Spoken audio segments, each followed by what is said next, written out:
동해에서 확진자의 가족 중심으로 6명이 코로나19에 감염되는 등 도내 5개 시군에서 모두 10명의 신규 확진자가 발생했습니다.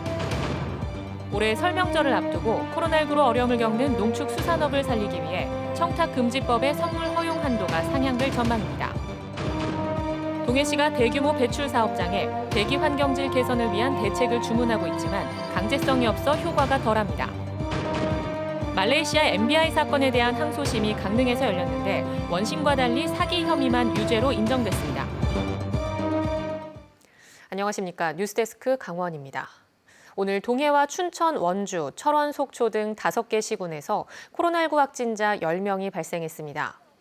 동해에서는 6명의 확진자가 발생했는데 기존 확진자의 가족들이 감염된 것으로 나타나 보건당국은 가족 간에도 방역 수칙을 지켜줄 것을 당부하고 있습니다. 속초에서는 동일 집단 격리 중인 속초의료원에서 근무자 1명이 자가격리 해제 전 검사에서 확진 판정을 받았습니다. 이 밖에 춘천, 원주, 철원에서도 각각 1명씩 확진 환자가 발생해 강원도 전체 누적 확진자 수는 1,499명으로 늘었습니다. 설을 앞두고 농축수산물에 대한 청탁금지법 선물 허용 기준을 10만 원에서 20만 원으로 높이는 방안이 검토되고 있습니다.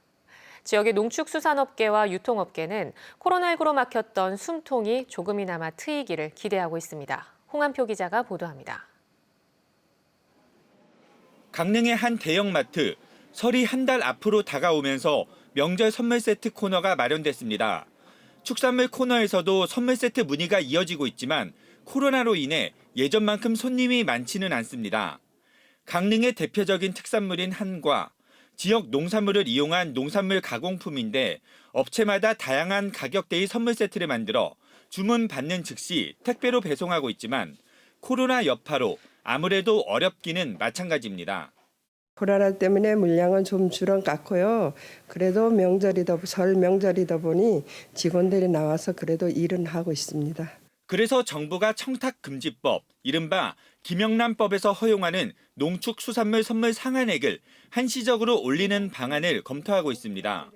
코로나19로 어려움을 겪고 있는 농축수산업계를 돕기 위한 움직임이 시작된 겁니다. 어려운 농업인들을 위해서 이번 설 명절 한시적으로라도 농수산물 선물 가액을 10만에서 20만 원으로 상향 조정해 주실 것을 요청을 드립니다. 국민권익위원회는 지난 11일 농림축수산 유관단체들과 만나 선물 가액 상향에 대한 의견을 교환하고 긴급전원위원회를 열어 상향 여부를 결정하기로 했습니다. 지난 추석 때 일시 상향 조정에 대해서 또 많은 국민들께서 송원을 해주셨지만 한편으로는 또 권익위가 국가청량기조라는 원칙을 허문다. 정부의 이 같은 움직임에 지역의 유통업계와 농축수산업계의 관심도 커지고 있습니다. 지난 추석에도 농축수산물의 선물 한도를 20만 원으로 상향했더니 실제 매출이 1년 전보다 7%나 늘어나는 등 이미 효과가 검증된 상태입니다. 지역 유통업체들은 이번 설에도 매출 증대 효과를 기대하고 다양한 선물 세트 확보에 나서고 있습니다. 굉장히 구성이 잘 되다 보니까 매출도 한 20% 정도 상승하는 그런 효과를 봤습니다. 농가에서도 아무래도 고급 과일 위주로 출하를 할 수 있으니까 굉장히 좋은 반응이 오고 있습니다. 특히 한우나 과일, 수산물의 경우 10만 원대 선물 세트 주문도 많아질 것으로 보여 지역의 농축수산업계가 반기고 있습니다. 지난 추석에는 20만 원으로 상향을 하니까 그래도 손님들도 좀 많이 찾으시고 그리고 농가에도 좀 도움이 되시는 것 같고 그래서 좋았어요. 한편 정세균 총리 역시 코로나로 인해 전례 없는 위기 상황이라며 정부 차원에서 선물 가액 상향을 적극 검토하겠다고 밝혔습니다. MBC 뉴스 홍한표입니다.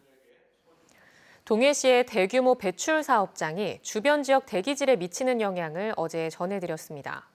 동해시는 오래전부터 해당 사업장에 오염물질 배출 감소 대책을 주문했는데 환경 기준을 초과한 정도는 아니어서 강제성이 없다는 게 문제입니다. 김영호 기자가 보도합니다. 대기질 조사에서 오염도가 가장 높았던 동해 항내는 초미세먼지 평균 농도는 14.8, 미세먼지는 32.2 마이크로그램이었습니다. 일평균 대기 환경 기준으로 봤을 때 초미세먼지는 40%, 미세먼지는 32% 수준입니다. 항구에서 화물을 내리고 수많은 화물차가 드나드는 것이 주변 대기질에 영향을 미친 만큼 옥내와 창고 확대와 주변 도로까지 진공 청소차와 살수차 운영이 필요하다는 대책이 제시됐습니다. 질소산화물 배출이 많은 쌍용양회 동해공장은 지난해 저감대책 협의체를 구성해 현재 절반 수준으로 개선하겠다고 밝혔습니다. 이번 조사는 2년 전의 자료를 기준으로 한 것으로 지금의 관리 상황과는 많이 차이가 있습니다. 현재는 환경투자를 통하여 질소산화물을 절반 이하로 저감하였을 뿐 아니라 추가적으로 750억 원을 투자하여 이를 위해서는 사업장의 배출 농도를 입체적으로 측정해 지역 주민들이 실시간 확인하고 예보 시스템을 구축해 혐오감을 줄이는 대책이 필요합니다. 하지만 동해항 내 대기질 관측소는 한 곳뿐이고 화물차 운행이 많은 도로의 청소는 책임 소재를 묻기가 쉽지 않습니다. 2015년에도 동해항 물동량 조사에서 화물차 운행으로 인한 도로 파손과 환경 피해의 원인자 비용 부담이 연간 18억여 원으로 산정됐습니다. 화물 운송업체들이 최근 3년 동안 총 4억 원을 낸 게 전부입니다. 법 범위 내에서 요구하지만 가급적이면 또 대기 개선을 위해서 더 노력해 달라는 의도로 요구할 겁니다. 대규모 배출 사업장의 대기 오염 물질을 지역 특성에 맞게 관리할 수 있는 제도 마련이 필요합니다. MBC 뉴스 김영호입니다. 화천과 인제를 포함해 전국적으로 여의도 면적의 35배에 이르는 군사시설 보호구역이 해제됩니다. 그런데 정작 지역 주민들은 쓸모없는 땅들이 해제돼 지역 경제에 별 도움이 안 된다는 반응입니다. 허주희 기자가 취재했습니다. 더불어민주당과 정부가 당정 협의회를 열고 군사시설 보호구역 해제 지역을 발표했습니다. 강원도에서는 접경 지역 3곳이 포함됐습니다. 화천 상서면 노동리와 인제 북면 원통리, 고성 간성읍 어천리와 토성면 청간리 일대로 모두 합쳐 333만 제곱미터입니다. 오는 19일부터는 제한보호구역에서 풀려나 군과 협의 없이 건축을 할 수 있게 됩니다. 군 협의 업무를 지방자치단체에 위탁하기로 하였습니다. 특히 이번 군사시설 보호구역 규제 완화는 지방자치단체와 주민들께서 해제를 요구하신 지역에 대한 검토는 물론이고 지난해 여름 물난리를 겪었던 철원 동성읍 이길리와 근남면 마현리 일대는 통제보호구역에서 제한보호구역으로 완화됐습니다. 이에 따라 군과 협의를 거치면 건축 등 재산권 행사가 일부 가능하게 됐습니다. 개발이 가능해지는 지역이고 그래서 최대의 가치를 지닌 지역들이라고 판단하고 있습니다. 따라서 지역 경제 활성화에도 크게 도움이 될 것이라고 판단하고 있습니다. 그런데 정작 군사시설 보호구역에서 해제된 지역에서는 기대감을 나타내지 않고 있습니다. 군사시설 보호구역에서 해제된 땅은 대부분 이렇게 산악지대입니다. 시가지에서 멀리 떨어져 있기 때문에 주민들의 반응은 시큰둥합니다. 주민 생활지역과 동떨어져 있고 개발을 하기가 어려운 곳이다 보니 접경 지역 경제에 도움이 안 된다는 겁니다. 작년에도 해제를 해줬는데 일부 자기네가 필요한 땅은 가지고 있고 그다음에 필요 없는 땅은 일단 해제를 시켜주는 이런 액션을 취한 거죠. 화천군도 정작 필요한 곳은 해제가 되지 않았다는 입장입니다. 국방부에 건의한 19개 지역 중 해제가 된 곳은 2곳뿐. 특히 시가지에 위치한 항공대 이전 부지를 사들여 군수산업단지로 조성할 수 있도록 국방부에 보호구역 해제를 건의했지만 받아들여지지 않았습니다. 군민들이 실제 생활하고 불편을 겪는 지역들, 이런 지역들이 군부대하고도 밀접하지만 그런 지역들이 좀 해제가 되기를 저희들은 바라고 있습니다. 이번 군사시설 보호구역 해제는 문재인 정부 들어 4번째.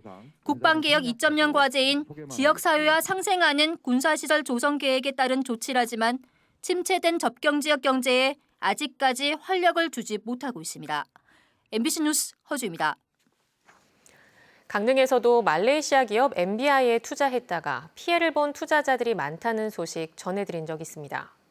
방문 판매법 위반 등의 혐의로 기소된 강릉 지역 MBI 운영진 2명에 대한 항소심이 오늘 열렸는데 원심 판결과 달리 사기만 유죄로 적용됐습니다. 이용 기자가 보도합니다. 소셜 네트워킹 서비스의 광고권을 구매하면 고수익을 올릴 수 있다며 투자자들을 모집했다가 전국 곳곳에서 피해자를 양산한 말레이시아 기업 MBI. 강릉에서도 2천여 명이 2천억 원 이상의 금전 피해를 주장하는 등 국내에서만 8만 명 이상이 5조 원가량의 피해를 본 것으로 추정됩니다. 투자자들은 MBI가 원금 보장을 약속했지만 지켜지지 않고 투자금만 날렸다며 사기 피해를 호소하고 있습니다. 강릉 지역 운영진 2명은 재판에 넘겨져 지난해 1심에서 사기와 방문 판매법 위반 등의 혐의로 각각 징역 2년과 1년을 선고받았습니다. 춘천지법 강릉지원에서 열린 항소심에서는 원심 판결이 파기되고 형량이 줄었습니다. 항소심 재판부는 방문 판매법 위반은 무죄로 판단하고 사기만 유죄로 적용해 MBI 강릉 지역 운영진 2명에게 각각 징역 1년과 징역 1년의 집행유예 2년을 선고했습니다. 재판부는 이들의 투자 유치 행위가 방문 판매법에서 정한 다단계 판매업에는 해당하지 않는다고 봤습니다. 하지만 사업 구조를 제대로 설명하지 않고 투자를 권유하는 수법으로 신규 투자자들을 착오에 빠뜨렸다며 원심과 마찬가지로 사기죄가 성립된다고 판시했습니다. 또 이들이 실적을 올리기 위해 서민 경제에 상당한 피해를 줬지만 고소인들의 원금을 회수해 피해 회복에 힘쓴 점을 참작했다고 밝혔습니다. 피해자들은 재판부의 판결을 존중한다면서도 항소심에서 형량이 줄어든 것에 대해 아쉬움을 나타냈습니다. 법원이 불법 금융 사기에 대해 선량한 피해자들의 억울함을 해소해주지 못하고 참으로 안타까울 뿐입니다. 피해자 연합회 측은 검찰이 상고할 것을 바란다며 대법원에 탄원서와 진정서를 보내겠다고 밝혔습니다. 한편 이들 운영진 2명에 대한 추가 고소가 접수되면서 또 다른 1심 재판이 춘천지법 강릉지원에서 진행 중입니다. MBC 뉴스 이용입니다.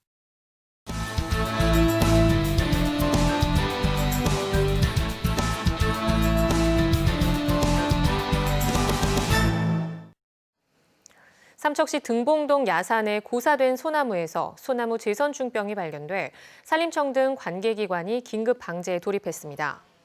산림청과 삼척시는 제선충병 감염목 발생 지역 인근 250헥타르 소나무림에 2월 중순까지 예방주사를 놓을 계획입니다. 또 확산 차단을 위해 반경 2km 이내에는 소나무류 반출이 금지되고 긴급 방제 조치 완료 시까지 피해 발생 지역 입산이 통제됩니다. 2021학년도 대입 정시 모집에서 도내 4년제 대학 9곳 중 6곳의 경쟁률이 전년보다 크게 떨어진 것으로 나타났습니다. 가톨릭 관동대는 939명 모집에 1,835명이 지원해 지난해 3.17대 1보다 떨어진 1.85대 1의 경쟁률을 보였습니다. 경동대도 지난해 6.6대 1에서 올해는 1.85대 1로 큰 폭으로 낮아졌고 강릉원주대는 지난해 4.22대 1보다 떨어진 2.88대 1을 기록했습니다. 한림대와 상지대, 한라대도 경쟁률이 하락했습니다. 한편 강원대와 연세대 미래캠퍼스, 춘천교대는 정시 경쟁률이 지난해보다 다소 올랐습니다. 속초 영랑호 범바위 일대를 속초시가 매입해 관리해야 한다는 시의원 주장과 관련해 속초시가 매입이나 수용은 불가하다는 입장문을 발표했습니다.